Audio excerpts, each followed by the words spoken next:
Hi everyone and welcome to the Java placement course. Last lecture में हमने बात की थी फॉर लूप, व्हाइल लूप और डू व्हाइल लूप की। इस लेक्चर में हम पढ़ने वाले हैं पैटर्न्स। अब ये पैटर्न्स क्या होते हैं? तो कोडिंग के अंदर एक स्पेसिफिक टाइप ऑफ प्रॉब्लम होती है जिसमें आपको नंबर्स या कैरेक्टर्स को यूज करके कुछ कुछ स्क्रीन पर प्रिंट करवाना होता है। उन्हीं सवालों को पैटर्न्स के सवाल कहते हैं। इस वीडियो और एक और वीडियो, दो वीडियोस के अंदर हम मिलाकर बेसिक से लेकर एडवांस तक के पैटर्न्स के बहुत सारे सवाल कवर करेंगे। आज की वीडियो में सीखेंगे 9 सवाल और अगली वाली वीडियो में भी काफी सारे सवाल हम कर रहे होंगे। इन सवालों में से कुछ कुछ ऐसे हैं जो डायरेक्टली आपके इंटरव्यूज में पूछ लिए जाते हैं, स्पेसिफिकली थ्योरी के जो राउंड्स होते हैं जिसमें इंटरव्यूअर आपके सामने बैठा होता है। तो शुरुआत करते हैं अपनी पैटर्न्स की क्लास की। पहला सवाल जो है हमारे पास वो है प्रिंट करना ये पैटर्न। इस पैटर्न को नाम दिया जाता है सॉलिड रेक्टेंगल। अब यहाँ पर हम एक रेक्टेंगल दे दिया है जिसके बारे में नोटिस कर पा रहे हैं कि इसकी रोज तो हैं 4 और कॉलम्स हैं हमारे पास 5। अब रेक्टेंगल का सवाल तो हमने देख लिया। यहां पर शुरुआत करते हैं समझने के साथ। हम सीधा ये रेक्टेंगल ना प्रिंट करके कुछ और प्रिंट करवाते हैं। हम क्या प्रिंट करवाएंगे? हमें प्रिंट करवाना है ये पैटर्न जिसमें हर एक लाइन पर हमारे लिए एक स्टार प्रिंट हो रहा होगा। यहां पर हम सेम रोज रख लेते हैं तो रोज कितनी हो जाएंगी? 4। अब हमें ये पैटर्न प्रिंट करवाना है। इसको कैसे प्रिंट करवाएंगे? लास्ट क्लास में सीखा था कि किसी काम को बार बार करना होता है तो हम यूज करते हैं लूप्स का। और सबसे आसान लूप जो यूज करने में होता है वो होता है हमारा फॉर लूप। तो हम यहाँ पर यूज कर रहे होंगे फॉर लूप का। तो फॉर लूप के अंदर हम एक वेरिएबल, एक काउंटर वेरिएबल ले लेते हैं जिसको नाम देते हैं क्या? नाम दे देते हैं इसको आई। आई की वैल्यू हम शुरू करेंगे 1 के साथ और इसको लेकर जाएंगे 4 तक, लेस देन इक्वल टू 4। क्यों? क्योंकि हमें ये काम 4 बार रिपीट करना है। तो हमारा काउंटर वेरिएबल ट्रैक कर रहा है कि कितनी बार हमने काम किया है। यहाँ पर काम 1 बार हो रहा होगा, यहाँ पर 2 बार, यहाँ पर 3 बार, यहाँ पर 4 बार। तो आई की वैल्यू 1 से लेकर होकर जाएगी 4 तक और आई को एक एक करके इंक्रीमेंट कर देंगे। और क्या करेंगे अपने फॉर लूप के अंदर? फॉर लूप के अंदर हम प्रिंट कर देंगे स्टार को। तो फॉर लूप के अंदर हमने स्टार को प्रिंट कर दिया है और इस तरीके से कुछ हम ये आउटपुट लेकर आ रहे होंगे इस कोड की हेल्प से। अब इस कोड में अगर हमें एक काम और दे दिया जाए और वो काम क्या हो कि आप हर एक लाइन पर 1 स्टार प्रिंट करने की जगह अब 4 स्टार प्रिंट करिए, फिर अगली लाइन में भी 4 स्टार प्रिंट करिए और फिर अगली लाइन में भी 4 स्टार प्रिंट करिए और फिर अगली लाइन में भी 4 स्टार प्रिंट करिए। अब ऐसे में आप कहेंगे कि दीदी यहाँ पर एक स्टेटमेंट जो स्टार प्रिंट करती है उसकी जगह हम 4 स्टेटमेंट लिख दें स्टार प्रिंट करने की। यहाँ पर एक और आउटपुट स्टेटमेंट दे दें, एक और आउटपुट स्टेटमेंट दे दें, एक और आउटपुट स्टेटमेंट दे दें। यहाँ पर काफी सारे स्मार्ट स्टूडेंट्स बोलेंगे कि क्यों ना दीदी इनको सिंगल प्रिंट स्टेटमेंट में हम लिख दें। तो उतनी स्मार्टनेस हम नहीं दिखाएंगे क्योंकि हमें नया कॉन्सेप्ट सीखना है यहाँ पर। तो ये 4 प्रिंट की स्टेटमेंट हम यहाँ लिख देंगे तो हमारे लिए एक सॉलिड रेक्टेंगल प्रिंट हो जाएगा। अब मैंने कहा कि यहाँ पर जो मैंने 4 बार स्टार प्रिंट किया है उसकी जगह अगर मुझे कॉलम की जगह 5 बार स्टार प्रिंट करना होता तो क्या मैं एक और स्टेटमेंट ऐड कर दूं? हाँ, क्योंकि एक का ही डिफरेंस है। लेकिन अगर मुझे 100 बार स्टार प्रिंट करना होता सिंगल लाइन के अंदर और उसको 4 बार रिपीट करना होता तो क्या हम 100 बार system dot out dot print लिख रहे होते इस लूप के अंदर? नहीं। वहां पर हम क्या करते हैं, अंदर वाली प्रॉब्लम को एक नया प्रॉब्लम समझ लेते हैं। क्या मतलब हुआ इसका? थोड़ी देर के लिए इस बाहर वाले लूप को भूल जाते हैं और अंदर वाली ये जो 100 स्टार्स को एक ही लाइन में प्रिंट करने वाली स्टेटमेंट है इसको नया क्वेश्चन मान लेते हैं। इसको एक बार नया क्वेश्चन मान लेते हैं और इसको लिखते हैं। नया क्वेश्चन ये बन गया कि अब हमें एक ही लाइन में 100 स्टार्स प्रिंट करने हैं। अब वो कैसे करेंगे? तो हमें काम स्टार प्रिंट करने का बार बार करना है तो पता ही है कि फॉर लूप लगाकर होगा। फॉर लूप ले लेंगे जिसके अंदर एक वेरिएबल ले लेंगे जे की वैल्यू शुरू होगी 1 के साथ और चलेगी जब तक जे की वैल्यू 100 के इक्वल नहीं हो जाती और कर देंगे जे प्लस प्लस। और लूप के अंदर क्या लिखेंगे? लूप के अंदर लिखेंगे system dot out dot print. यहां प्रिंट एलएन नहीं लिखेंगे। प्रिंट एलएन क्यों नहीं लिखेंगे? क्योंकि प्रिंट एलएन लिखते ही एक नई लाइन हमारे लिए आ जाती। तो यहां पर लिख देंगे सिर्फ प्रिंट और लिखेंगे स्टार और यहां पर कर देंगे हमारे लूप को खत्म। तो कुछ इस तरीके से हमारे 100 स्टार्स एक ही लाइन के ऊपर प्रिंट हो रहे होंगे। अब मैंने क्या बोला, मैंने बोला आप इस वाले क्वेश्चन को, इस वाली प्रॉब्लम जो है उसको लीजिए और इसे ऐड कर दीजिए यहां पर। हम यहां से प्रिंट स्टेटमेंट हटा देंगे और इस फॉर लूप को हम लेकर आ जाएंगे यहां पर। तो इससे क्या अचीव हुआ, इससे पूरी की पूरी जो इंटरनल प्रॉब्लम थी उसको हमने एक फॉर लूप से सॉल्व कर दिया और जो एक्सटर्नल प्रॉब्लम थी उसको हमने आउटर फॉर लूप या सेकंड फॉर लूप से सॉल्व कर दिया। तो इस कॉन्सेप्ट को हम नाम देते हैं नेस्टेड लूप्स। नेस्टेड लूप्स यानी एक लूप के अंदर दूसरे लूप को लिखना। अब ये जो नेस्टिंग का लेवल होता है ये बहुत सारा हो सकता है, मतलब आप एक लूप के अंदर 2 लूप, उसके अंदर एक और लूप, उसके अंदर एक और लूप, इस तरीके से नेस्ट कर सकते हैं अपने लूप्स को। लेकिन पैटर्न की प्रॉब्लम जो है वो 2D प्लेन में होती है, यानी XY प्लेन में, इसीलिए यहां पर हम सिर्फ 2 ही लेवल्स ऑफ नेस्टिंग यूज कर रहे होंगे।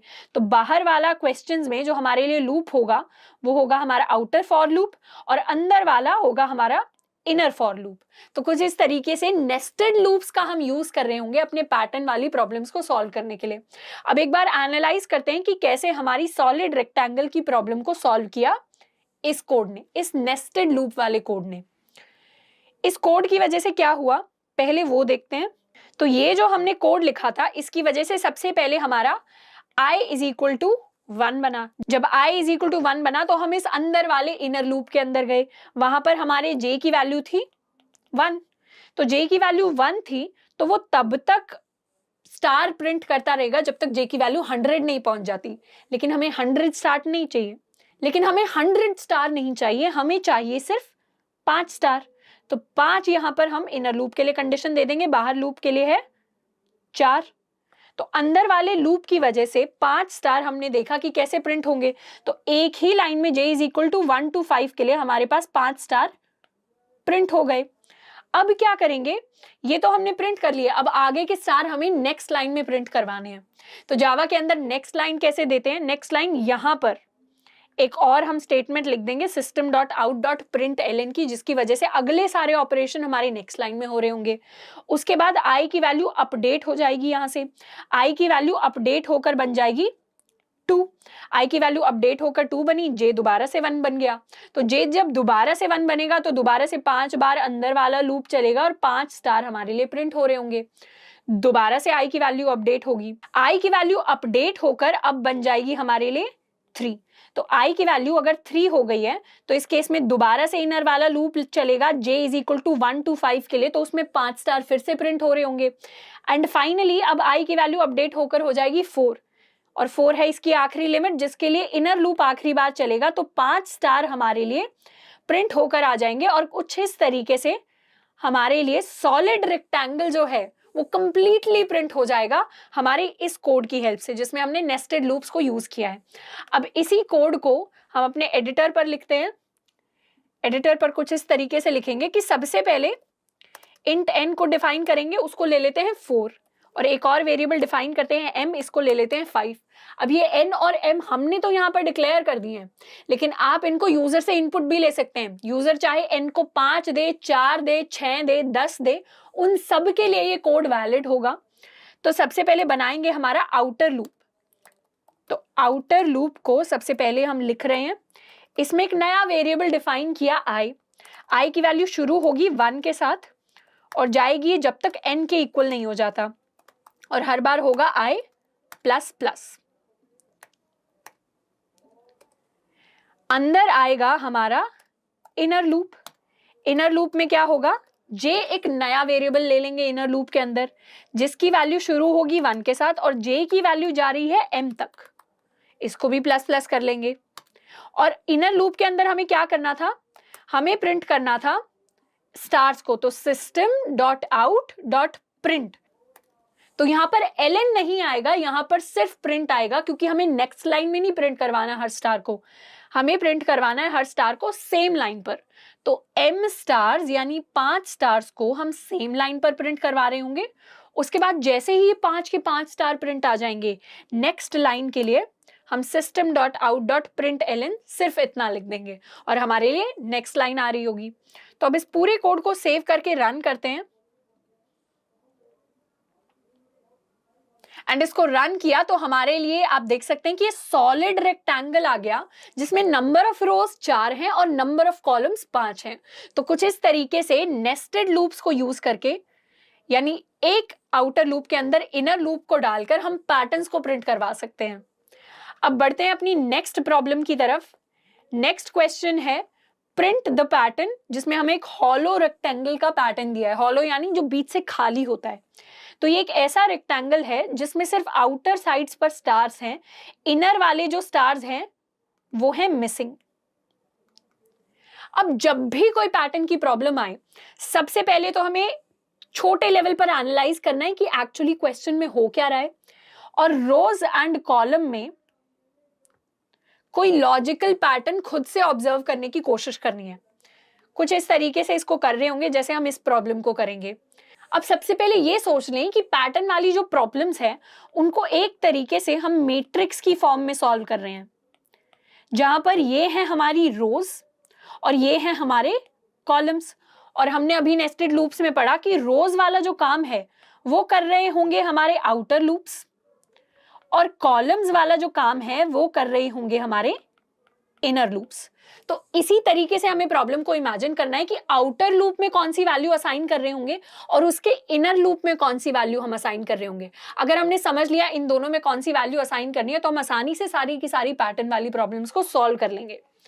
अब सबसे पहले बात करते हैं यहाँ पर रोज एंड कॉलम्स की। इस पर्टिकुलर प्रॉब्लम के अंदर यहाँ पर क्या हो रहा है, पहली रो को देखें तो यहाँ पर आई की वैल्यू है, इसे हम 1 मान लेते हैं। आई की वैल्यू को 0 से शुरू नहीं करेंगे, 1 से शुरू करेंगे। आई की वैल्यू है 1, यहाँ पर आई की वैल्यू है 2, यहाँ पर आई की वैल्यू है 3, यहाँ पर आई की वैल्यू है 4। यहाँ पर अपने j की वैल्यू को हम 1 ले रहे होंगे, यहाँ पर j की वैल्यू को 2 ले रहे होंगे, यहाँ j की वैल्यू को 3 ले रहे होंगे, एंड इसी तरीके से 5 तक जाएगी हमारी j की वैल्यू। अब यहाँ पर थोड़ा सा हम लॉजिक लगाएं, थोड़ा सा इस पैटर्न को ऑब्जर्व करें कि इसमें क्या हो रहा है। तो आप एक चीज नोटिस करेंगे कि स्टार हमारा पूरी की पूरी जो मैट्रिक्स बनी है 4x5 की मैट्रिक्स, उसके अंदर स्टार कहां कहां प्रिंट हुआ है? स्टार प्रिंट हुआ है इन पॉइंट्स पर, राइट? और इन पॉइंट्स की खास बात यह है कि इन पॉइंट्स पर आई की वैल्यू या तो 1 है, या j की वैल्यू 1 है, या i की वैल्यू n है, या j की वैल्यू m है। इस बात को थोड़ा सा और ध्यान से समझेंगे। अगर इस पॉइंट को देखें, यहां पर अगर सेल वाइज हम वैल्यूज लिखना शुरू करें तो ये होगा हमारा 1,1, ये होगा हमारा 1,2, ये होगा हमारा 1,3। इसी तरीके से यहां पर वैल्यू होगी 2,1। सिमिलरली यहां पर अगर हम वैल्यू देखें तो यहां पर हमारी वैल्यू होगी 2,5, 3,5 एंड 4,5। इसकी वैल्यू होगी 4,2, 4,3, 4,4 और 4,5। तो इसी तरीके से अगर हम ऑब्जर्व करें तो हम देख पाएंगे कि रो और कॉलम में से किसी एक ना एक की वैल्यू या तो 1 है या अपनी अपर लेवल के इक्वल है। अपर लेवल यानी i के लिए n और j के लिए m। तो ऑब्जर्व करें तो ये वाली जो लाइन प्रिंट हुई है यहां पर j की वैल्यू है m, तो इस पूरी की पूरी लाइन में j की वैल्यू है m और m यानी 5। ये जो पूरी की पूरी लाइन है इसमें j की वैल्यू है 1 यानी इनिशियल वैल्यू। ये जो पूरी की पूरी रो है इसके अंदर i की वैल्यू है 1 और ये जो पूरी की पूरी रो है इसके अंदर i की वैल्यू है n यानी कि 4। तो कुछ इस तरीके से बाउंड्री को कैसे ट्रैक करते हैं हम कोडिंग के अंदर? बाउंड्री को ट्रैक करेंगे जब हमारे फॉर लूप के अंदर जो स्टार्टिंग वाली वैल्यू है या फिर जो एंडिंग वाली वैल्यू है वही दोनों वैल्यूज में से कोई एक हमारे सेल के अंदर आ रही हो, वो बन जाएगी हमारे किसी भी फिगर की बाउंड्री। तो या तो स्टार्टिंग वैल्यू लेंगे या एंडिंग वैल्यू लेंगे, इन्हीं दोनों में से कोई भी वैल्यू अगर सेल की वैल्यू हो जाती है तो वो बन जाती है हमारी किसी भी फिगर की बाउंड्री वैल्यू, यहां पर वो फिगर है रेक्टेंगल, तो रेक्टेंगल की बाउंड्री की हमने बात कर ली। अब इस पैटर्न को प्रिंट करवाने के लिए दो नेस्टेड लूप्स को लिखते हैं। इनको कैसे लिखेंगे? सबसे पहले n और m को डिफाइन करेंगे। n है हमारा 4, m है हमारा 5, तो सेम रखें n और m इस प्रॉब्लम के लिए भी। सबसे पहले आउटर लूप की बात करें तो आउटर लूप को शुरू करेंगे 1 के साथ, इसको लेकर जाएंगे हम n तक और कर देंगे i++, यानी आउटर लूप हर बार 1 से बढ़ रहा होगा। इसके बाद बात करें अगर इनर लूप की, तो इनर लूप में भी हमें सारे के सारे कॉलम्स पर तो जाना ही है। अब उस कॉलम पर जाकर हम स्टार को प्रिंट करवाएं या ना प्रिंट करवाएं वो हमारे ऊपर है, पर जाना सारे के सारे कॉलम्स पर है। तो j = 1 से लेकर हम जाएंगे j जब तक m के इक्वल नहीं हो जाता और कर देंगे j++। अब एक तरीके से देखें तो हम एक सेल पर आ गए हैं और इस सेल में क्या पैरामीटर्स हैं? सेल में जो पैरामीटर्स हैं वो हैं हमारे i, j, तो हम ith, jth सेल पर बैठे हुए हैं अभी।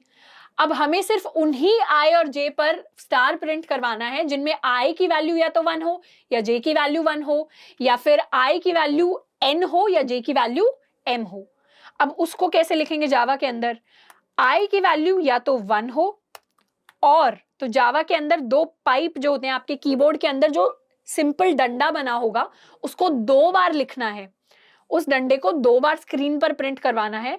इसका मतलब होता है और यानी कैसे? i = 1, j = 1 और i = n और j = m। ये हमने कंडीशन लिखी। अब इस इफ कंडीशन को समझते हैं। या तो i 1 हो जाए और यानी या j 1 हो जाए, या i n हो जाए, या j m हो जाए। अब इन चारों में से अगर एक भी कंडीशन सच हो गई तो हमारा इफ काम करेगा। तो हमारे इस इफ के अंदर जो रिजल्ट आएगा वो आएगा ट्रू। अब इन चारों में से एक भी कंडीशन काम कर गई तो हमें क्या करना है? हमें प्रिंट करवाना है अपना स्टार। और इस स्टार के लिए हमें हर स्टार नेक्स्ट लाइन पर प्रिंट नहीं करवाना, हम प्रिंट को यूज कर रहे होंगे। और जैसे ही ये इनर फॉर लूप खत्म हो जाएगा हम चले जाएंगे अपनी नेक्स्ट लाइन पर। और नेक्स्ट लाइन के लिए हमने लिख दिया है system.out.println को। अब इस कोड को एक बार सेव करके रन करते हैं कि क्या आउटपुट हमारे लिए निकल कर आएगा। आउटपुट में अब हमारे लिए ऐसा कुछ निकल कर आया। अब ये जो 2 स्टार हैं, ये आखिर के जो 2 स्टार हैं, एक ये वाला और एक ये वाला, इन दोनों स्टार्स को राइट बाउंड्री पर होना चाहिए था, पर ये राइट बाउंड्री पर इसलिए नहीं गए क्योंकि हमने बीच में स्पेस तो प्रिंट ही नहीं करवाई। तो हम स्पेस प्रिंट करवाते हैं। तो इन हम सेल्स पर हैं तब तो हम स्टार प्रिंट करवाएं, लेकिन बाकी सेल्स पर हमें क्या करवाना है? हमें प्रिंट करवानी है एक स्पेस। तो कुछ नहीं करना, स्ट्रिंग वाले डबल कोट्स लगाने और बीच में एक स्पेस दे देनी है। तो इस तरीके से स्पेस भी प्रिंट हो जाएगी और हमारे लिए जो फाइनल आउटपुट निकल कर आएगा वो होगा ये हॉलो रेक्टेंगल। तो कुछ इस तरीके से हॉलो रेक्टेंगल को हम प्रिंट करवा रहे होते हैं अपने नेस्टेड लूप्स की हेल्प से। अब बात करते हैं अपने नेक्स्ट क्वेश्चन की। तो नेक्स्ट क्वेश्चन के अंदर हम प्रिंट करवाएंगे इस पैटर्न को। इस पैटर्न को कहते हैं हाफ पिरामिड। तो हाफ पिरामिड प्रॉब्लम है ये। पिरामिड हमारा कुछ ऐसा दिखता है, उसमें से हमने हाफ हिस्सा उठा लिया है। अब यहाँ पर भी रोज एंड कॉलम्स की बात करेंगे। रो को देखें तो यहाँ पर n क्या होगा? हाँ, यहाँ पर सिंगल n होगा। यहाँ n m का कॉन्सेप्ट नहीं है, सिंगल n एक इनपुट हमें गिवन होगा। वो इस प्रॉब्लम के लिए हमारे पास n = 4। पहले रो में, फर्स्ट रो में हमारे पास प्रिंट हुआ है 1 स्टार, सेकेंड रो में 2 स्टार्स, थर्ड रो में 3 और फोर्थ रो में 4। तो हम समझ पा रहे हैं कि रो के अंदर कितने स्टार प्रिंट हो रहे हैं वो रो नंबर से रिलेटेड है। अगर रो का नंबर 1 है तो 1 स्टार प्रिंट हो रहा है, रो का नंबर 2 है तो 2 स्टार प्रिंट हो रहे हैं, रो का नंबर 3 है तो 3 स्टार्स प्रिंट हो रहे हैं। तो कुछ इस तरीके से रो नंबर कितने स्टार उस रो में प्रिंट होंगे उस चीज से रिलेटेड है। तो यहां पर रो नंबर जो भी है वही बन जाएगा टोटल कॉलम्स। इस बात को रिपीट करते हैं, जो भी रो का नंबर है वो बन जाएगा टोटल कॉलम्स। रो नंबर अगर यहाँ पर 1 है तो टोटल कॉलम्स भी 1 है। रो नंबर अगर यहाँ पर 2 है तो टोटल कॉलम्स भी 2 हैं। रो नंबर अगर यहाँ पर 3 है तो टोटल कॉलम्स भी 3 हैं। एंड रो नंबर 4 यानी टोटल कॉलम्स भी हमारे पास 4 हैं। अब इसके लिए हम कुछ ऐसा करेंगे कि आउटर लूप ले लेंगे जहां पर नॉर्मली हमारी जो रो नंबर है वो चल रही होगी, और इनर लूप में क्या करेंगे, इनर लूप की लिमिट क्या बनेगा, इनर लूप की लिमिट बनेगा हमारा n या फिर हमारा i। अब बाहर वाला जो फॉर लूप होगा वो चलेगा i इज इक्वल टू 1 से लेकर n तक, और इनर जो लूप होगा वो चलेगा j इज इक्वल टू 1 से j is equal to i तक। क्यों j is equal to i तक, क्योंकि i यानी हमारा रो नंबर डिफाइन करेगा हमारी अपर लिमिट को, और ये अपर लिमिट क्या है, ये अपर लिमिट का मतलब है कितने स्टार्स हम प्रिंट करेंगे। तो जितने भी स्टार हमें प्रिंट करने हैं उसकी एक लिमिट है, और वो लिमिट है हमारा आउटर लूप यानी हमारा रो नंबर। अब इसके लिए कोड लिखते हैं। आउटर लूप हमारा नॉर्मली चल रहा होगा i इज इक्वल टू 1 से लेकर i is equal to n तक। इनर लूप में क्या करेंगे, j इज इक्वल टू 1 से लेकर ये i तक चलेगा। यहां पर m को हटा देते हैं, सिर्फ n हम रख रहे होंगे, और अंदर क्या होगा, अंदर हम प्रिंट करवा देंगे अपना स्टार। अब इस कोड को अगर रन करें तो रन करने के बाद हमें ये आउटपुट मिल गया है which is the same question जिसको हमें सॉल्व करना था। इसको एक बार ड्राई रन करके देखते हैं कि क्या हुआ, कोड के अंदर क्या हुआ। कोड हमारा कुछ ऐसा था जिसके अंदर सबसे पहले i इज इक्वल टू 1 ले लेते हैं। अब i इज इक्वल टू 1 है, i इज इक्वल टू 1 है तो अंदर गए हम j इज इक्वल टू 1 पर। जैसे ही j इज इक्वल टू 1 हुआ वैसे ही एक स्टार प्रिंट हो गया, तो वैसे ही यहां पर बना लेते हैं हमारी आउटपुट स्क्रीन, यहां पर एक स्टार प्रिंट हो गया। अब इसके बाद j इंक्रीज हुआ और j 2 हो गया, तो j जैसे ही 2 हुआ वहां पर अब इसके बाद हमें कुछ प्रिंट नहीं करना क्योंकि लूप की कंडीशन डिससैटिस्फाई हो गई और हम इस इनर लूप से बाहर आ गए, तो हमारे लिए नेक्स्ट लाइन प्रिंट हो गई। यहां पर आ गई हमारे पास नेक्स्ट लाइन। अब इसके बाद i इंक्रीमेंट होकर हुआ 2, यहां पर i जैसे ही 2 हुआ अब हम जाएंगे इनर लूप में। इनर लूप में सबसे पहले j इज इक्वल टू 1 है, j इज इक्वल टू 1 है तो अगली लाइन में एक स्टार प्रिंट हो गया, उसके बाद j इंक्रीमेंट हुआ और हो गया j is equal to 2। j is equal to 2 हुआ, फिर से एक और स्टार प्रिंट कर दिया। अब आ गए हम नेक्स्ट लाइन पर, तो यहां पर आ गए। उसके बाद क्या हुआ, i बन गया हमारा 3, तो यहाँ पर i 1 था, यहाँ पर 2 था, यहाँ बन गया 3। i जैसे ही 3 बना j बन गया 1, j जैसे ही बना तो हमने यहाँ से एक स्टार प्रिंट करवा दिया नेक्स्ट लाइन पर। फिर j इंक्रीमेंट होके हुआ 2, फिर एक और स्टार प्रिंट करवा दिया, फिर हुआ 3, फिर एक और स्टार प्रिंट करवा दिया, क्योंकि j की वैल्यू जब तक i की वैल्यू के इक्वल नहीं रीच कर जाती तब तक हमारा इनर लूप चल रहा है।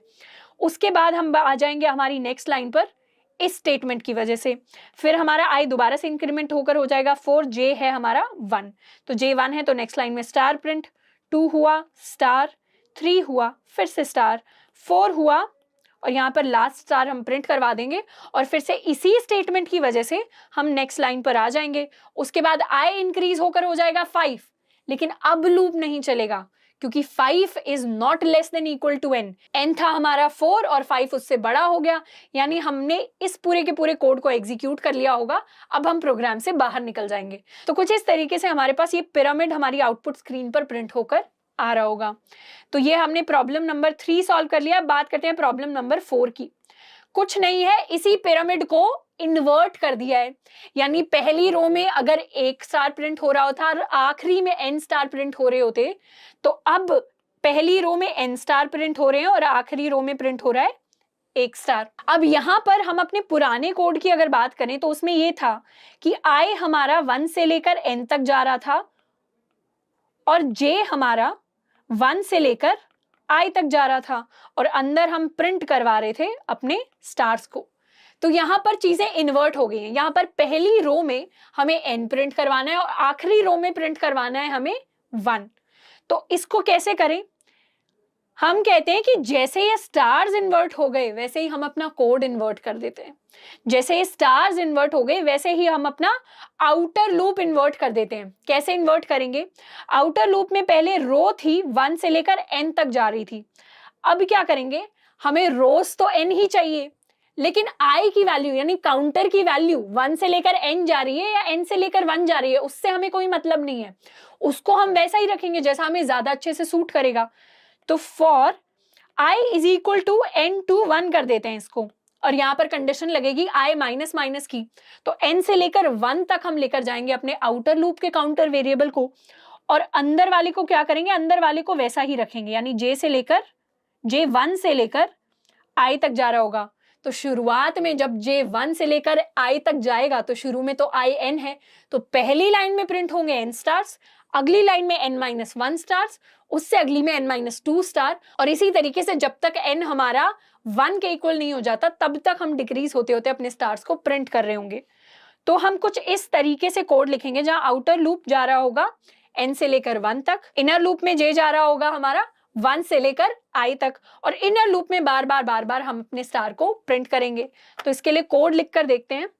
कोड में आउटर लूप में हम i is equal to n से लेकर जाएंगे जब तक i हमारा ग्रेटर देन इक्वल टू 1 नहीं होता, और i को कर देंगे माइनस माइनस।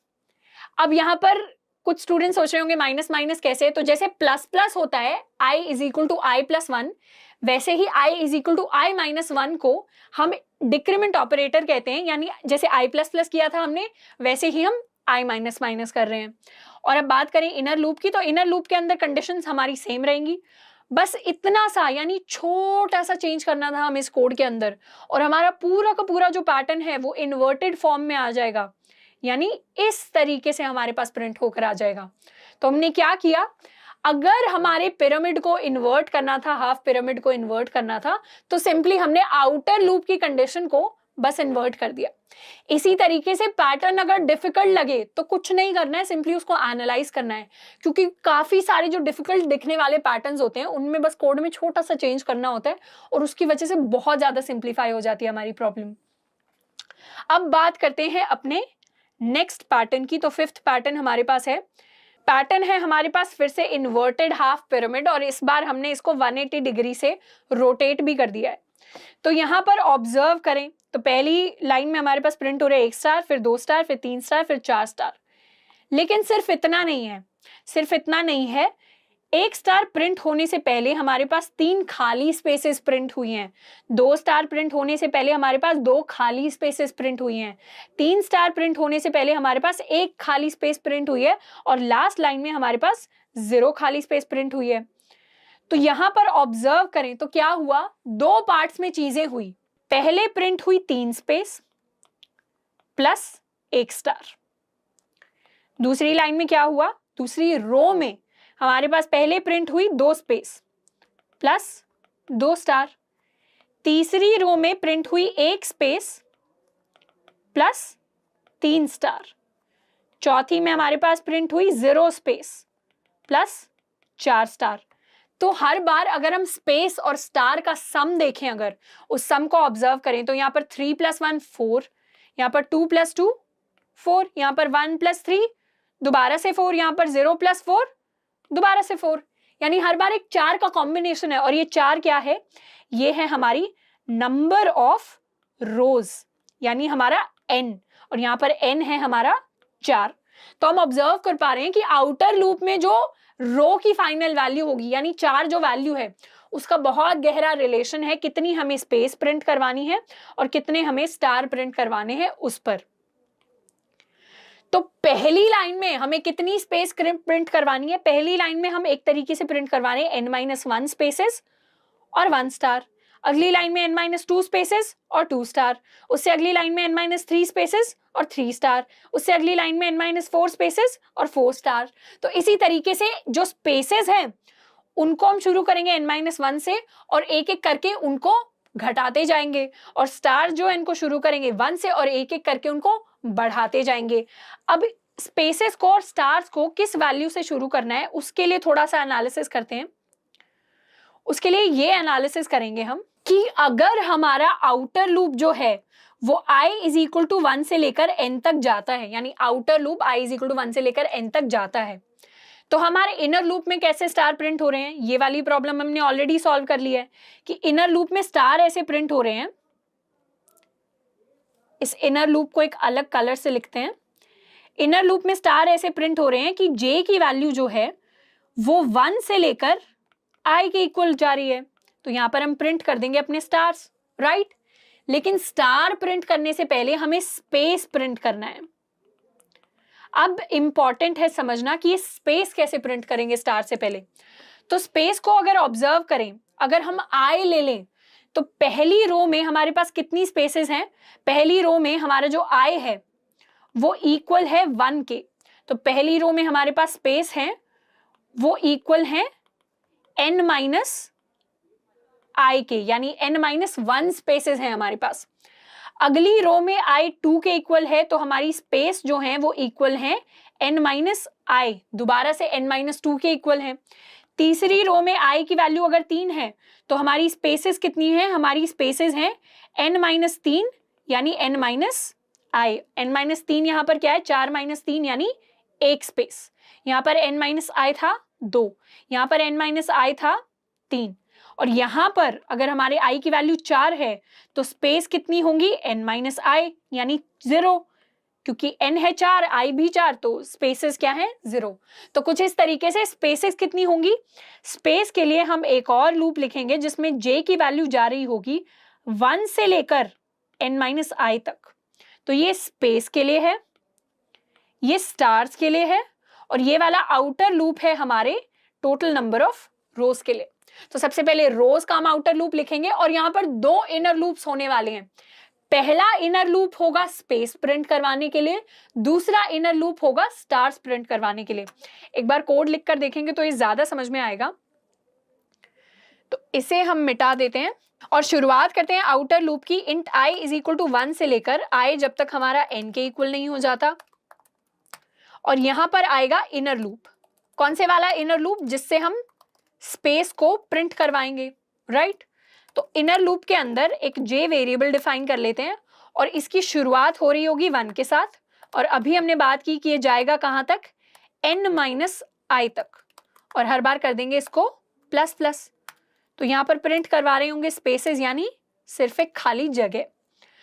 उसके बाद एक और इनर लूप आएगा और इस इनर लूप में हम प्रिंट करवा देंगे अपने स्टार को। तो स्टार को प्रिंट करवाने के लिए इनर लूप लिखते हैं। यहां पर हम j को दोबारा यूज कर रहे हैं, तो ये जो भी फॉर लूप के अंदर हमने वेरिएबल्स डिफाइन किए इनका स्कोप इस फॉर लूप तक ही होता है।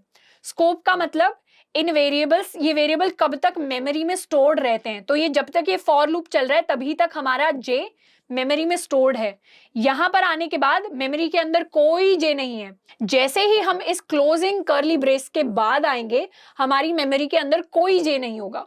उसके बाद मेमोरी के अंदर j नहीं है तो उसको दोबारा डिफाइन कर लेते हैं। तो j इज इक्वल टू 1, और स्टार्स के लिए क्या करना था? स्टार हमारे जा रहे थे j इज इक्वल टू आई तक।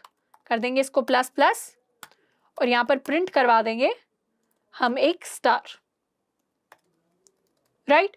यहां पर हमने स्पेस प्रिंट करवा दी, यहां पर स्टार प्रिंट करवा दिए, और जैसे ही हम स्पेस और स्टार दोनों प्रिंट करवा लें उसके बाद हम प्रिंट कर लेंगे हमारी नेक्स्ट लाइन। अब इस कोड को सेव करते हैं, रन करते हैं, और जो आउटपुट हमारे पास निकल कर आएगा वो कुछ ऐसा दिखेगा जिसमें पूरा का पूरा inverted and rotated half pyramid हमारे लिए प्रिंट हो गया है। पहली लाइन में आप नोटिस करेंगे कितने स्पेसेस? n माइनस आई यानी n माइनस 1 स्पेसेस, और i स्टार यानी 1 स्टार। अगले में 2 स्पेस 2 स्टार, अगले में 1 स्पेस 3 स्टार, और अगले में 0 स्पेस और 4 स्टार्स। तो कुछ इस तरीके से हमारा पैटर्न हमारे लिए प्रिंट हो गया है। अब बात करें अगर अपने नेक्स्ट पैटर्न की, तो नेक्स्ट पैटर्न है हमारे पास ये। अब यहाँ पर स्टार्स की जगह हम नंबर्स यूज कर रहे हैं। ऑब्जर्व करते हैं नंबर्स को किस तरीके से यूज कर रहे हैं। पहली रो में देखें तो रो है 1 और नंबर भी है 1। दूसरी रो अगर देखें तो पहली रो थी हमारी, रो नंबर था हमारे पास 1, और जो नंबर प्रिंट हुए थे वो भी थे 1 से लेकर 1 तक। दूसरी रो अगर देखें तो यहाँ पर सेकंड रो है, लेकिन जो नंबर प्रिंट हुए हैं वो हैं 1 से लेकर 2 तक। सिमिलरली तीसरी रो में रो नंबर है 3 और जो नंबर प्रिंट हुए हैं वो हैं 1 से लेकर 3। चौथी रो में रो नंबर 4 और नंबर प्रिंट हुए हैं 1 से लेकर 4। और पांचवी रो में रो है हमारी 5 और नंबर प्रिंट हुए हैं 1 से 5 तक। तो यहां भी एक रिलेशन हमें दिख रहा है। तो ऐसे ही रिलेशन ढूंढते रहना है पैटर्न वाली प्रॉब्लम में कि रो नंबर किस तरीके से उस रो के अंदर जो प्रिंट हो रहा है उससे रिलेट कर पा रहा है। तो यहाँ पर रो है 1 तो 1 नंबर प्रिंट हो रहा है, रो है 2 तो 1 से लेकर 2 तक प्रिंट हो रहा है, रो नंबर 3 है तो 3 तक प्रिंट हो रहा है, रो नंबर 4 है तो 4 तक, रो नंबर 5 तो 5 तक। तो हम समझ सकते हैं जितना भी हमने अभी पढ़ा है उस हिसाब से कि आउटर लूप तो कुछ ऐसा होगा कि रो जो हमारी है 1 से लेकर n तक जाएगी। यहाँ n की वैल्यू क्या है इस क्वेश्चन के लिए, इस क्वेश्चन के n की वैल्यू है 5। लेकिन हम पैटर्न के क्वेश्चन इस तरीके से कर रहे हैं कि n अगर आप कोई भी ले लें यूजर से, उसी हिसाब से उतना ही बड़ा आपके लिए पैटर्न प्रिंट होकर आ रहा होगा। अब आउटर लूप में i की वैल्यू जो है वो 1 से लेकर होती जा रही है n तक। इनर लूप में हमें क्या करना है, इनर लूप में एक वेरिएबल डिफाइन करना है j।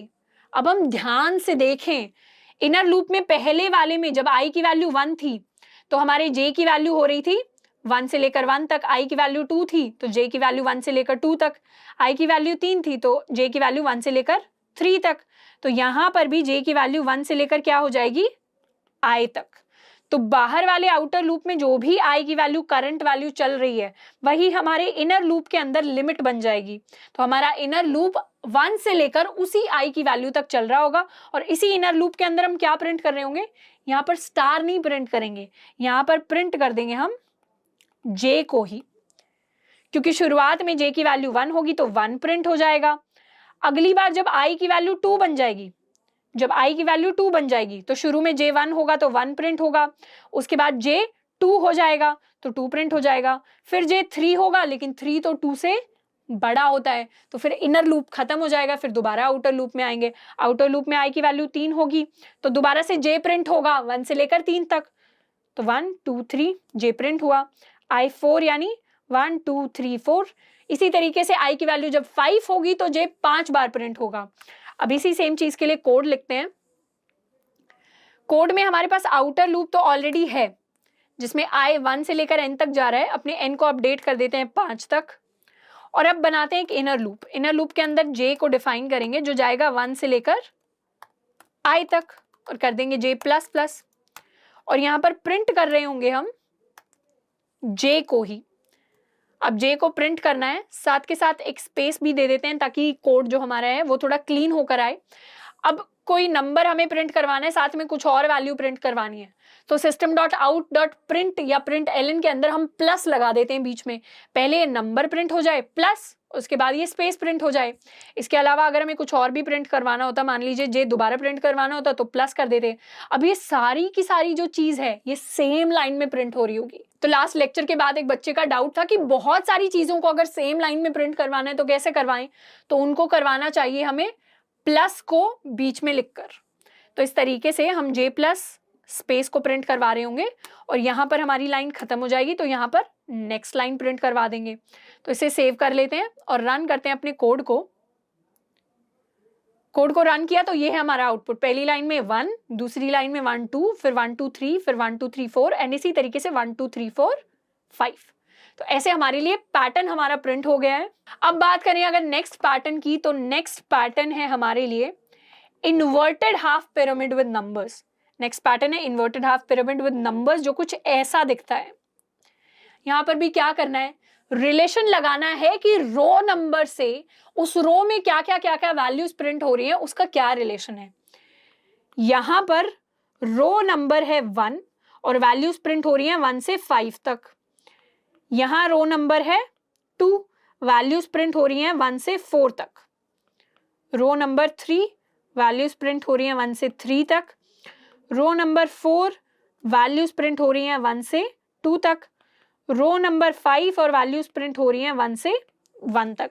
अब ध्यान से यहाँ पर देखें तो जैसे ही रो नंबर बढ़ रहा है नीचे की डायरेक्शन में, वैसे ही हमारे नीचे की डायरेक्शन में आते आते कॉलम नंबर डिक्रीज हो रहे हैं, कम हो रहे हैं।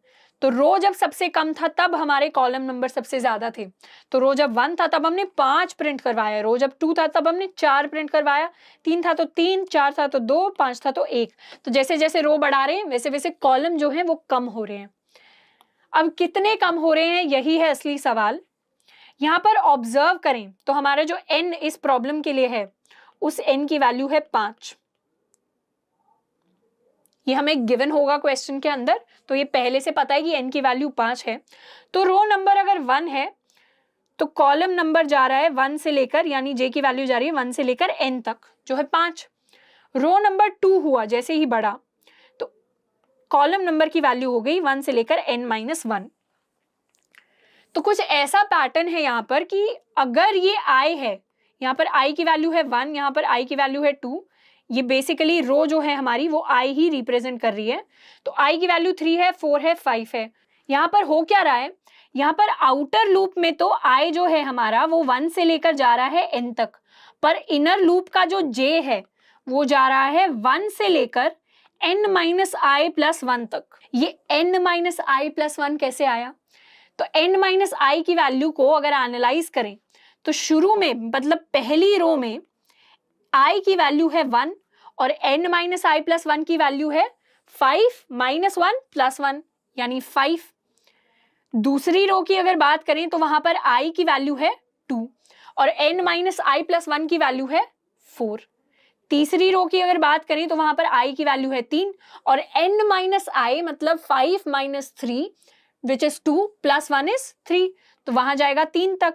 फोर्थ रो की बात करें तो वहां पर i है 4, तो यहां पर जा रहा होगा 2 तक, और फिफ्थ रो की बात करें तो वहां पर i है 5, तो जा रहे होंगे हम 1 तक।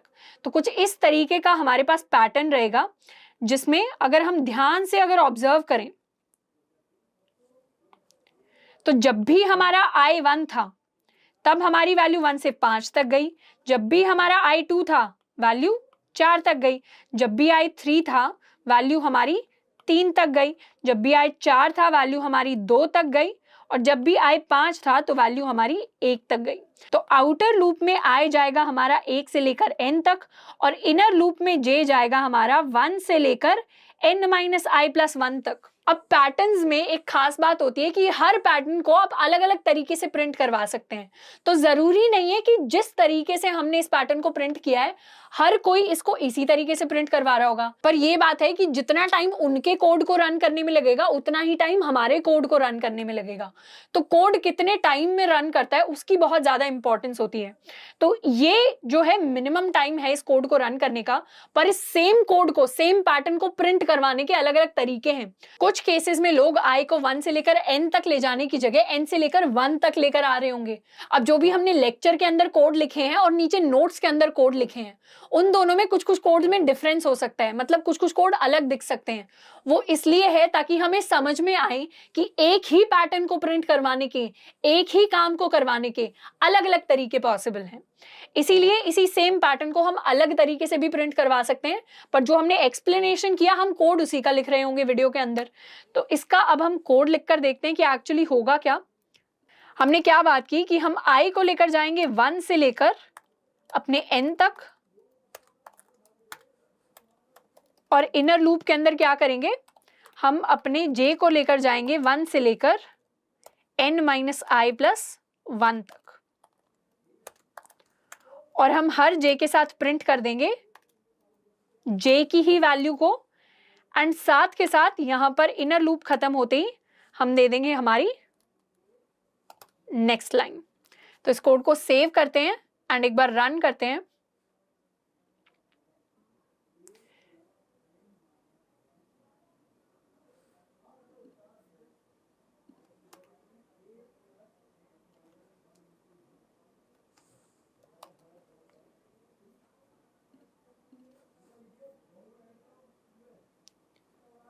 तो यहां पर हमने एक छोटी सी चीज जो है वो गलत की, यहां पर लेस देन नहीं इक्वल टू भी आना चाहिए। इसको सेव करके दोबारा एक बार रन कर लेते हैं।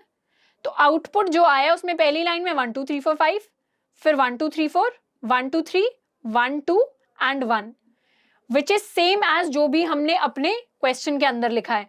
तो पहले हमारे लिए 1 2 3 4 इसलिए प्रिंट हो रहा था क्योंकि हमने यहाँ पर ये इक्वल टू का साइन नहीं दिया था इनर लूप में। तो हमें ये ध्यान रखना है पैटर्न्स के अंदर कि इक्वल टू आएगा या नहीं आएगा। बहुत सारे जो स्टूडेंट्स होते हैं वो इस प्रॉब्लम को i = 0 से शुरू करते हैं। तो i = 0 से अगर आप शुरुआत कर रहे हैं तो वहां पर इक्वल टू नहीं आएगा, i = 1 से शुरुआत कर रहे हैं तो वहां पर इक्वल टू आ रहा होगा। तो इस चीज का हमें खास ध्यान रखना है। अब बात करें अगर अपने नेक्स्ट पैटर्न की, तो नेक्स्ट पैटर्न कुछ ऐसा दिखता है जिसका नाम है फ्लॉयड्स ट्रायंगल। इस प्रॉब्लम का नाम है फ्लॉयड्स ट्रायंगल। इस पैटर्न के अंदर क्या हो रहा है, पहले हमारे लिए क्या होता था, पहली लाइन में प्रिंट करते थे 1, फिर दोबारा से 1 से शुरू, फिर दोबारा से 1 से शुरू, फिर दोबारा से 1 से शुरू। लेकिन इस प्रॉब्लम के अंदर हम शुरुआत कर रहे हैं 1 के साथ, लेकिन फिर कंटिन्यू कर रहे हैं, उसी सेम नंबर को बढ़ा कर प्रिंट करवा रहे हैं। तो पहली लाइन में है 1, फिर वो बढ़ जाएगा 2 3, फिर बढ़ जाएगा 4 5 6, ऐसे ऐसे बढ़ के हम अपने नंबर्स को प्रिंट करवा रहे हैं। और यहाँ पर हमारे पास जो n गिवन है उसकी वैल्यू है 5, क्योंकि यहाँ पर n है हमारा total number of rows which is equal to 5। अब यहाँ पर भी वही चीज ऑब्जर्व करनी है कि रो नंबर मतलब जो भी पैरामीटर हमें गिवन है, n अगर गिवन है, उससे कैसे रिलेट करें कि उस रो के अंदर क्या प्रिंट हो रहा होगा। तो पहली लाइन में अगर गिवन है रो इज इक्वल टू 1, तो वहां पर एक वैल्यू प्रिंट हो रही है। दूसरी लाइन में गिवन है रो इज इक्वल टू 2, तो वहां पर दो वैल्यूज प्रिंट हो रही हैं। वो वैल्यूज क्या है, 2 और 3। तीसरी लाइन में गिवन है रो इज इक्वल टू 3, तो वहां पर हमारे लिए 3 वैल्यूज प्रिंट हो रही हैं जो हैं 4 5 और 6। चौथी लाइन में रो इज इक्वल टू 4, वहां पर 4 वैल्यूज प्रिंट हो रही हैं 7 8 और 9। और पांचवी लाइन में रो इज इक्वल टू 5 है। अब ये r जो हमने लिखा है ये i ही है, तो r is equal to i है। जो हम कोड में i लिखते हैं आउटर लूप में, वही यहाँ पर रो नंबर है। 5 वैल्यूज प्रिंट हो रही हैं लास्ट रो के अंदर, और वो वैल्यूज हैं 10 11 12 एंड 13 एंड 4। तो यहाँ पर एक छोटी सी मिस्टेक, यहाँ पर सिंस हमारे पास 4 वैल्यूज प्रिंट हो रही हैं तो 9 और 10 भी यहीं प्रिंट होगा। यहाँ पर प्रिंट होंगे 11 12 13 14 और 15। इस तरीके से 5 वैल्यूज प्रिंट हो रही हैं। तो ध्यान से अगर देखें तो जो भी हमारा रो नंबर है उतनी ही वैल्यूज प्रिंट हो रही हैं। बस यहाँ पर जो इनर लूप का j था वो प्रिंट नहीं होगा, वो तो बस काउंट करेगा कि इनर लूप में कितनी वैल्यूज प्रिंट हो रही हैं। यहाँ पर हम एक अलग से नंबर ले लेंगे और उसी को एक बार प्रिंट करवाने के बाद इंक्रीज कर देंगे। ये कैसे पता चला, जैसे ही नंबर प्रिंट हो रहा है वो इंक्रीज हो रहा है। तो नंबर प्रिंट हुआ 1, इंक्रीज होकर हो गया 2, नंबर प्रिंट हुआ 2, इंक्रीज होकर हो गया 3, नंबर प्रिंट हुआ 3, इंक्रीज होकर हो गया 4, 4 प्रिंट हुआ, इंक्रीज होकर 5, 5 इंक्रीज होके 6, 6 इंक्रीज होके 7, एंड इसी तरीके से 15 तक हम प्रिंट कर रहे होंगे for n is equal to 5। अब इसके लिए कोड लिखकर हमें ज्यादा समझ में आएगा। n को हमने ले लिया है 5, साथ के साथ एक नंबर वेरिएबल डिफाइन कर देते हैं, और नंबर वेरिएबल की शुरुआत हो रही होगी वैल्यू 1 के साथ। आउटर लूप क्या करेगा, आउटर लूप काउंट करेगा सारी टोटल नंबर ऑफ रोज जो जाएंगी हमारी i इज इक्वल टू 1 से लेकर i is equal to n तक। इनर लूप में हम उतने ही नंबर प्रिंट करवाएंगे जितना हमारा रो नंबर है, यानी j इज इक्वल टू 1 से लेकर j जाएगा i तक। और प्रिंट क्या करवाना है, प्रिंट करवाना है इस नंबर को, और जैसे ही नंबर प्रिंट हुआ वैसे ही नंबर को कर देंगे इंक्रीज बाय 1, यानी नंबर प्लस प्लस। इस नंबर प्लस प्लस का मतलब है number is equal to number plus 1। तो इस तरीके से आउटर लूप हम चलाएंगे सारे रोज के लिए, इनर लूप चलाएंगे ये काउंट करने के लिए कि हर रो में कितने नंबर प्रिंट होने हैं, और यहाँ पर एक्चुअली वो नंबर प्रिंट करवा देंगे और उसको प्रिंट करवाने के बाद हर बार इंक्रीज कर देंगे। और जैसे ही एक रो के नंबर प्रिंट हो गए इस इनर लूप से, वहां पर हम प्रिंट करवा देंगे नेक्स्ट लाइन। अब इस कोड को रन करके अगर देखें तो ऐसा आउटपुट आ रहा होगा, पहले प्रिंट होगा 1, फिर 2 3, फिर 4 5 6, फिर 7 8 9 10, और 10 हमें अच्छे से दिख जाए उसके लिए एक और एक्स्ट्रा स्पेस ऐड करके इसको दोबारा रन करवाते हैं। तो ये रहा आउटपुट। आउटपुट में पहले आएगा 1, फिर 2 3, फिर 4 5 6, फिर 7 8 9 10, इसी तरीके से 11 12 13 14 एंड 15। तो कुछ इस तरीके से अपना जो फ्लॉयड्स ट्राइंगल का पैटर्न है उसको हम प्रिंट करवाते हैं। अब बात करें अगर अपनी नेक्स्ट प्रॉब्लम की, तो उसमें हमें प्रिंट करवाना है 0 1 ट्राइंगल को। 0 1 ट्राइंगल कुछ ऐसा हमारे पास दिखाई दे रहा है। इसमें अगर हम ऑब्जर्व करें तो यहाँ पर भी क्या हो रहा है, फर्स्ट रो अगर है तो उसके अंदर एक प्रिंट हुआ है वैल्यू, सेकेंड रो है तो उसके अंदर दो वैल्यूज प्रिंट हुई हैं। कौन सी वैल्यू, 0 और 1। थर्ड रो है अगर तो उसके अंदर 3 वैल्यूज प्रिंट हुई हैं, 1 0 और 1। फोर्थ रो है तो उसके अंदर 4 वैल्यूज प्रिंट हुई हैं, 0 1 0 1। फिफ्थ रो अगर है तो उसके अंदर 5 वैल्यूज प्रिंट हुई हैं, 1 0 1 0 और 1। तो इस तरीके से हमारा ट्राइंगल बना है और हम कुछ कुछ समझ पा रहे हैं कि जितनी रो हैं, जो भी रो नंबर है, उतनी वैल्यूज उसी रो के अंदर प्रिंट हो रही होंगी। अब वैल्यूज क्या प्रिंट होंगी वो हमको डिसाइड करना है। यहाँ पर खास बात देखें तो पहली बार जो है रो 1 से शुरू हो रही है, अगली बार रो 0 से शुरू हो रही है, अगली बार रो 1 से शुरू हो रही है, फिर 0 से शुरू हो रही है, फिर 1 से। तो इस तरीके से हम देख सकते हैं ये जो बिट है ये on off on off on off हो रही है। ऑन ऑफ यानी ऑन मतलब 1, ऑफ मतलब 0। और देखें तो अगले वाले जो नंबर्स हैं वो सारे ऑल्टरनेटिव्स हैं। तो पहली बार 1 प्रिंट हुआ था तो अगली बार 0 फिर 1, पहली बार 0 प्रिंट हुआ था तो अगली बार 1 फिर 0 फिर 1। तो इस तरीके से हमारी वैल्यूज प्रिंट हो रही हैं। अब इसके अंदर पैटर्न कैसे ढूंढे? तो पैटर्न कुछ इस तरीके से ढूंढे कि सबसे पहले तो इनके सेल नंबर्स लिख लेते हैं। अगर सेल नंबर हम लिख लेंगे तो चीजें ज्यादा हमें अच्छे से समझ में आएंगी। अब इस पूरे के पूरे पैटर्न को एक मैट्रिक्स की फॉर्म में विजुअलाइज करते हैं। तो मैट्रिक्स की फॉर्म में अगर विजुअलाइज करेंगे तो हमारा मैट्रिक्स कुछ ऐसा दिखेगा। सबसे पहले यहां पर n डिफाइन कर लेते हैं। n मतलब टोटल नंबर ऑफ रोज जो कि गिवन है हमें 5। तो 1 2 3 4 5 रोज हमने ले ली हैं। कॉलम्स कितने हैं? 1 2 3 4 5, 5 मैक्सिमम कॉलम्स है। तो उसी तरीके से मैट्रिक्स की फॉर्म में इसको विजुअलाइज कर लेते हैं। 1 2 3 4 5 और 1 2 3 4 5। अब हम ध्यान दें तो हमारा 1 यहाँ प्रिंट हुआ है, 0 1 यहाँ प्रिंट हुआ है, 1 0 1 यहाँ प्रिंट हुआ है, 0 1 0 1 और 1 0 1 0 1।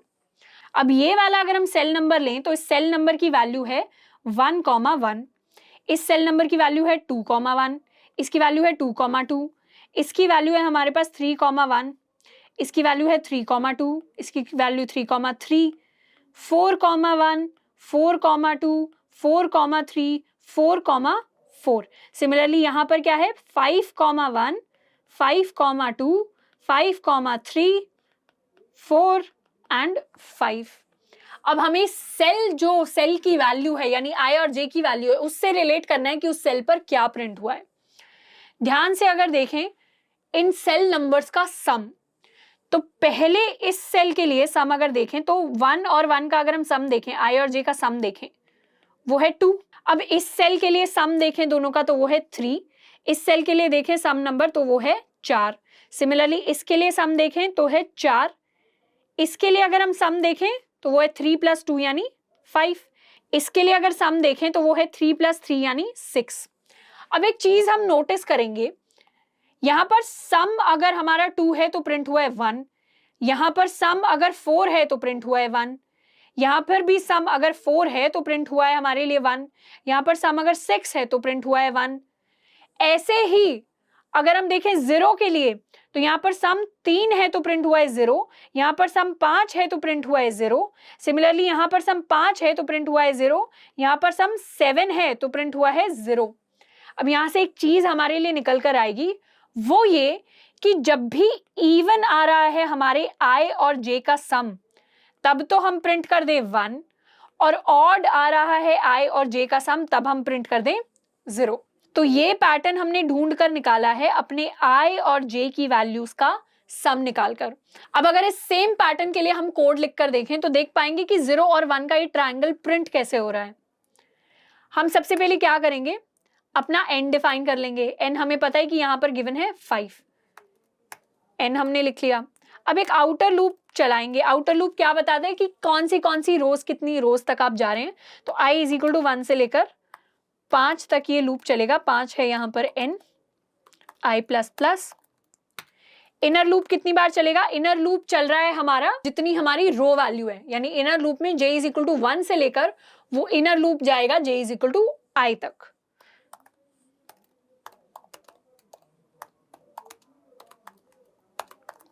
और प्रिंट कब क्या करवा रहे होंगे? जब भी i और j का सम इवन है तब आप प्रिंट करवा दीजिए 1, और जब भी i और j का सम ऑड है तब आप प्रिंट करवा दीजिए 0। तो इफ i + j, इन दोनों का सम हमने निकाल लिया, या हम i और j के सम को एक नए वेरिएबल में स्टोर कर लेते हैं, int sum = i + j। तो जब भी ये सम का मॉड्यूलो, इवन कैसे चेक करते थे? जब भी सम का या किसी भी वैल्यू का, किसी भी नंबर का मॉड्यूलो बाय 2 हमें 0 रिटर्न कर दे तो मतलब वो नंबर इवन है, और अगर 0 रिटर्न ना करे तो मतलब वो नंबर ऑड है। तो सम का मॉड्यूलो जब भी 2 के साथ 0 दे रहा होगा तो वहां पर हम प्रिंट कर देंगे 1, क्योंकि ये क्या है, ये एक इवन वैल्यू है। और जब ऐसा नहीं हो रहा होगा तो वहां पर हम प्रिंट कर देंगे 0, क्योंकि ये एक ऑड वैल्यू है। तो कुछ इस तरीके से हमारा आउटर लूप हो गया, ये रहा हमारा इनर लूप, और इनर लूप के अंदर भी हमने ये दो कंडीशंस के हिसाब से ऑड है या इवन है उस हिसाब से 1 और 0 को प्रिंट किया है। साथ के साथ एक छोटी सी स्पेस दे देते हैं। इसको सेव करके अगर रन करें तो यहां पर सबसे पहले तो प्रिंट कर देते हैं, और रन करने से पहले एक नेक्स्ट लाइन भी प्रिंट करवा देते हैं। तो रन करके जो हमारे पास आउटपुट आएगा विच इज दिस, पहली लाइन में प्रिंट हुआ 1, अगली लाइन में 0 1, फिर 1 0 1, फिर 0 1 0 1 और फिर 1 0 1 0 1। और हम देखें तो हमारे लिए क्वेश्चन में भी यही गिवन था। अब इसको थोड़ा सा ड्राई रन कर लेते हैं ताकि हमें चीजें थोड़ा ज्यादा अच्छे से समझ में आए। कोड में क्या गिवन है, कोड में हमने लिया है for int i is equal to 1 से लेकर n तक चलेगा आउटर लूप, और inner loop for int j is equal to 1 से लेकर i तक चलेगा। और इनर लूप के अंदर जब भी i प्लस j इवन होगा तो प्रिंट हो रहा होगा 1, और i प्लस j अगर ऑड हुआ तो प्रिंट हो रहा होगा 0। तो इसके लिए हमने कोड लिखा है।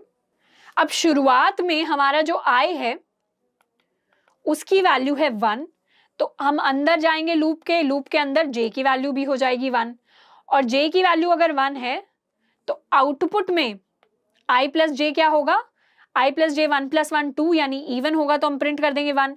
और फिर हम आ जाएंगे नेक्स्ट लाइन पर, तो यहां पर थी नेक्स्ट लाइन, उसके बाद i इंक्रीज होकर बन जाएगा 2, तो j की वैल्यू पहले 1 बनेगी, तो j की वैल्यू 1 बनेगी तो 2 प्लस 1 है 3, यानी इवन नंबर, यानी ऑड नंबर, तो उसके लिए प्रिंट कर देंगे 0 को। उसके बाद j की वैल्यू इंक्रीज होकर हो जाएगी 2, तो प्रिंट कर देंगे 1 को, क्योंकि 2 प्लस 2 इस बार इवन हो गया। दोबारा से i इंक्रीज होकर 3 हो जाएगा, i इंक्रीज होकर हो गया 3, तो उसके बाद j शुरुआत होगी j की 1 से, 3 प्लस 1 इज 4, तो 1 प्रिंट होगा। उसके बाद j इंक्रीज हो जाएगा 2 तक, तो j इंक्रीज हुआ 2 तक, तो 3 और 2 हो गया 5 यानी ऑड। उसके बाद j बन गया 3 प्लस 3 यानी 6 इवन।